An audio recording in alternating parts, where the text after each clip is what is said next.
नमस्कार साथियों, डॉक्टर संग्राम पाटिल इंग्लैंड से बात कर रहा हूँ।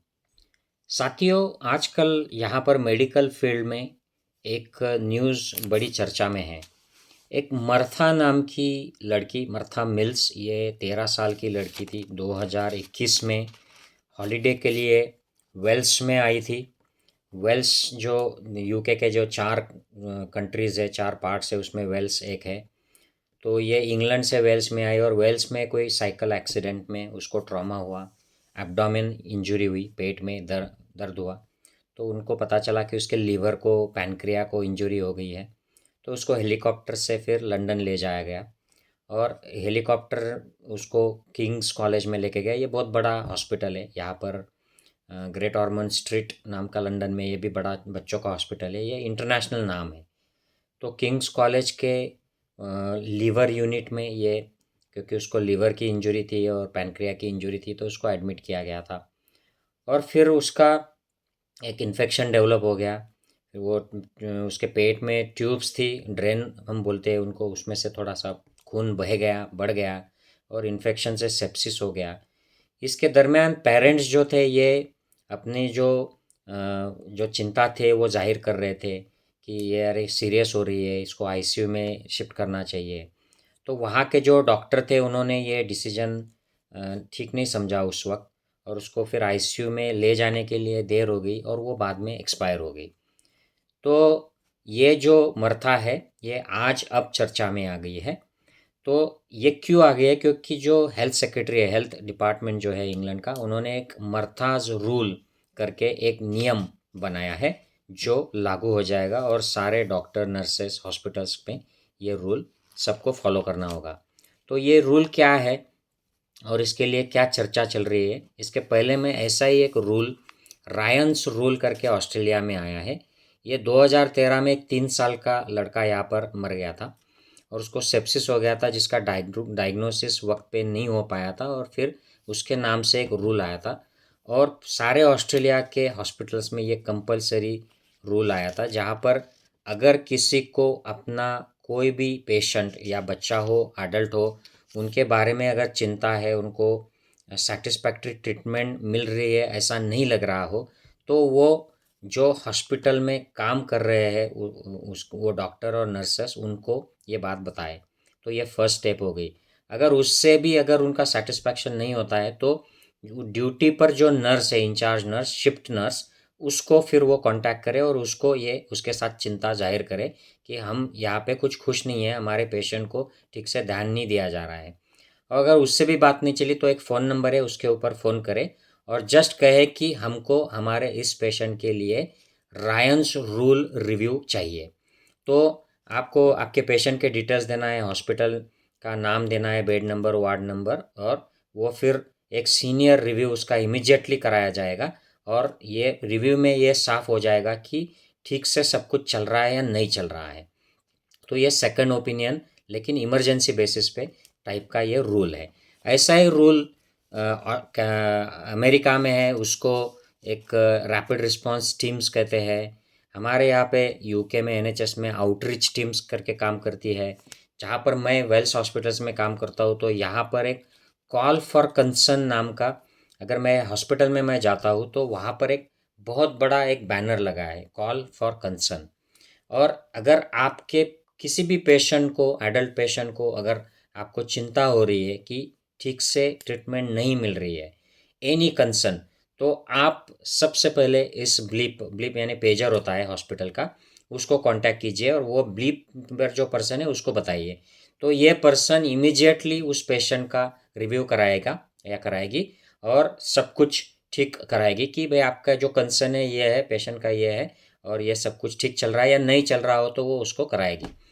और अगर इससे भी बात नहीं होती, तो एक फ़ोन नंबर है, उस पर आप फ़ोन कीजिएगा और बोलिएगा कि we are still concern about our patient, और फिर वो लोग उसमें देखेंगे। तो अब ये मर्ताज रूल क्या है? फिर ये तो सब सिस्टम्स अस्तित्व में है ही। अगर किसी पेशेंट को एक डॉक्टर के पास चले जाते हैं और उस डॉक्टर से जो ट्रीटमेंट मिलती है या सलाह मिलती है, उससे उनको दिक्कत है, आपत्ति है, तो वो सेकंड ओपिनियन रिक्वेस्ट कर सकते हैं और उनको सेकंड ओपिनियन मिल सकता है। लेकिन ये एक रूल की तरह नहीं है। तो वो सारी परिस्थिति का आकलन करके फिर उनको सेकंड ओपिनियन का एक अपॉर्चुनिटी दिया जाएगा। मैक्सिमम केसेस में अगर कोई कहता है मुझे से दूसरे डॉक्टर से मिलना है, तो उनको हम भेज देते हैं कि ठीक है भाई, आप दूसरे डॉक्टर से मिलिए, क्योंकि कोई भी ये एक्सेप्ट नहीं करेगा कि ये मेरे खिलाफ कंप्लेन हो जाएगी, सेकंड ओपिनियन मांगा था फिर भी मैंने नहीं दिया, और अगर मैं गलत निकल गया तो इससे अच्छा है भाई, आप मांग रहे हो सेकंड ओपिनियन, आप जाओ लेकर आओ, फिर हम लोग रेफ़र कर देते हैं, उसमें कोई बड़ी बात नहीं है यहाँ पर। लेकिन फिर ये रूल क्यों आ गया है? तो ये जो मर्था मिल्स है, इसके बारे में जो इन्वेस्टिगेशन हुए हैं, इसमें ऐसा उन्होंने अनुमान निकाला है कि जो डॉक्टर लीवर वार्ड पे काम कर रहे थे, सीनियर डॉक्टर्स, उनको पीडियाट्रिक आईसीयू जो है, इंटेंसिव केयर यूनिट, वहाँ पर जो जूनियर डॉक्टर्स रात भर रात दिन देखते हैं और फिर सीनियर का राउंड होता है, तो उनको लग रहा था कि वो वहाँ पे देखेंगे, उससे अच्छा हम यहीं पे उसको मैनेज करेंगे।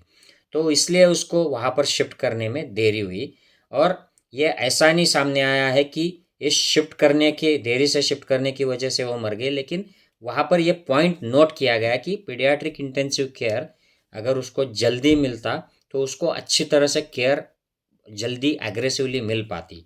तो इसलिए जब पेरेंट्स को चिंता थी, तो उनकी चिंता को रिस्पेक्ट करके, उनके कंसर्न्स को एड्रेस करके जल्दी से जल्दी इस पर एक्शन अगर ले पाते, तो शायद ये मर्था मिल्स जो है 13 साल की बच्ची, ये बच सकती थी। तो इसकी वजह से फिर यहाँ पर अब मिनिस्टर ने मर्ताज रूल अनाउंस किया है, और ये सारे न्यूज़पेपर्स में, मीडियाज़ में यहाँ पे आया, और फिर हम डॉक्टर नर्सेस जो है, हम लोग इस पर चर्चा कर रहे हैं कि भाई इसका क्या इम्प्लीकेशन है। तो मर्ताज रूल में अगर कोई भी रिक्वेस्ट कर देता है कि मेरे पेशेंट के लिए सेकंड ओपिनियन चाहिए, तो आपको कंपलसरी सीनियर से रिव्यू उसको कराना है। सीनियर, अगर मैं कंसल्टेंट हूँ और मैं पेशेंट को कुछ एडवाइस करता हूँ और वो अगर वो खुश नहीं है, तो वो अगर बोलते हैं मुझे सेकंड ओपिनियन चाहिए, तो मेरे लेवल का, ये कंसल्टेंट लेवल का जो डॉक्टर है, वो उसको देखेगा, और उसकी इमरजेंसी के हिसाब से, अगर वो इमरजेंसी है तो इमरजेंसी देखेगा, नॉन इमरजेंसी है तो नॉन इमरजेंसी देखेगा। तो अब ये रूल जो है, इसको तो कोई इसमें दो बातें नहीं होनी चाहिए, दो राय नहीं होनी चाहिए, ऐसा रूल की एक्चुअली ज़रूरत नहीं है, क्योंकि हम ये करते ही है, पहली बात तो ये है।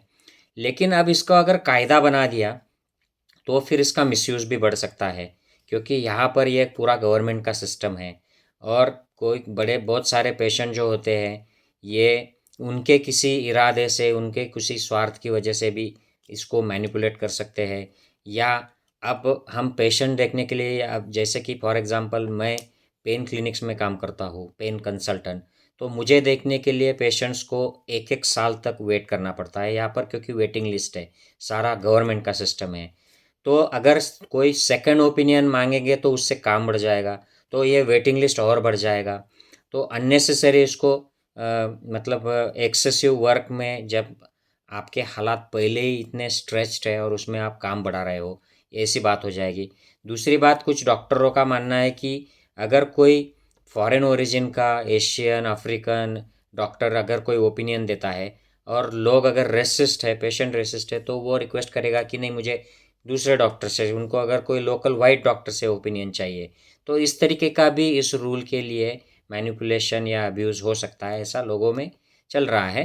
तो ये काफ़ी चर्चा में है। तो ये चर्चा के चलते मैं सोच रहा था कि हमारे देश में, जिस देश से मैं आता हूँ, भारत देश में, यहाँ पर अगर पेशेंट की हालत ख़राब हो रही है गवर्नमेंट हॉस्पिटल या प्राइवेट हॉस्पिटल में, तो उसके लिए अगर रिलेटिव्स को कंसर्न है, उनको चिंता हो रही है, तो हमारे यहाँ पर ऐसा क्या प्रावधान है, कौन सा रूल है, कौन सा कायदा है, कानून है, और अगर हमारी सरकारें क्या ऐसे कानूनों के बारे में सोचती भी है कि हमारे यहाँ पे जो ऑर्गेनाइजेशंस है, मिनिस्ट्रीज है, प्राइम मिनिस्टर है, चीफ मिनिस्टर्स है, क्या ऐसा सोचते हैं?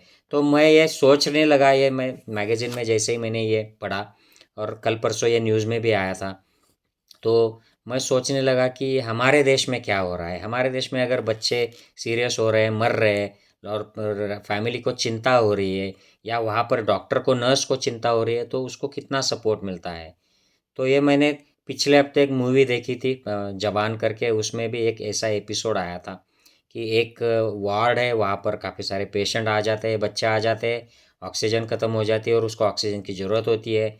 वो डॉक्टर रात भर मेहनत करती है, चिल्लाती है, उसके सीनियर को बोलती है, और बाद में बच्चे मर जाते हैं, तो उस डॉक्टर पर ही इल्ज़ाम लगाकर उसे जेल में भेज दिया जाता है। तो हमारे यहाँ की जो यंत्रणा है, ये कुछ भी सीरियस नहीं है इन चीज़ों के लिए। इसीलिए हमारे यहाँ पर हज़ारों बच्चे, सैकड़ों बच्चे मर जाते हैं, फिर भी उनके नाम से कोई भी गोरखपुर हॉस्पिटल रूल ऐसा नहीं आता है। उल्टा जो डॉक्टर रात भर काम करता है उसी को जेल में डालकर उसको 9 महीने मारते हैं जेल में, और उसको एंटी नेशनल के कलम लगाकर जेल में रख दिया जाता है। और यहाँ पर एक बच्ची मरती है, मर्था मिल्स, तो उसके नाम से पूरे देश में उसके नाम से एक रूल आ जाता है, नियम आ जाता है, मर्ताज रूल। इतना बड़ा ऑस्ट्रेलिया पूरा का पूरा ये खंड है, कॉन्टिनेंट है, और यहाँ पर एक 3 साल का बच्चा मरता है तो उसके नाम से रायंस रूल आ जाता है। और मेरा देश है, यहाँ पर सैकड़ों बच्चे मर जाते हैं, गोरखपुर के हॉस्पिटल में हो या कहीं मुंबई में हो या कहीं दिल्ली में हो, कहीं पर भी हो, उनके नाम से सिर्फ राजनीति होती है, चमड़ी बचाने की कसरत की जाती है। और जो कोई हीरोज़ होते हैं, जो इसमें एक्चुअल में काम करते हैं, जिनको सैल्यूट करना चाहिए, उनकी सराहना करनी चाहिए, उनको अवार्ड देने चाहिए, उनको जेल में डाल दिया जाता है। तो हम लोग सीरियस नहीं है, हम लोग बहुत इमैच्योर है, हम लोग बैकवर्ड है, हम लोग डेवलपिंग भी नहीं है, हम लोग अंडर डेवलप्ड और अनडेवलप्ड सिचुएशन में है with regards to the public health, और जो गरीबों की जो हेल्थ सिस्टम है उसके। तो हमें उसमें काम करना है। इसलिए हमें जो हमारे जो लीडर्स है वो विजनरी होने चाहिए, एजुकेटेड होने चाहिए, डेडिकेटेड होने चाहिए। वो हमारे कास्ट के ना हो, हमारे आइडियोलॉजी के ना हो, हमारे धर्म के ना हो, हमारे संप्रदाय की बात करने वाले ना हो, लेकिन हमारे लिए काम करने वाले चाहिए। इसीलिए जो जवान कहता है कि आपकी जो उंगली है, आपका जो वोट है, अगले इलेक्शन में ऐसे लोगों को करिए कि जो ऐसे कुछ रूल हमारे देश में लाए और हमारे बच्चों का भविष्य बनाए। जय हिंद साथियों।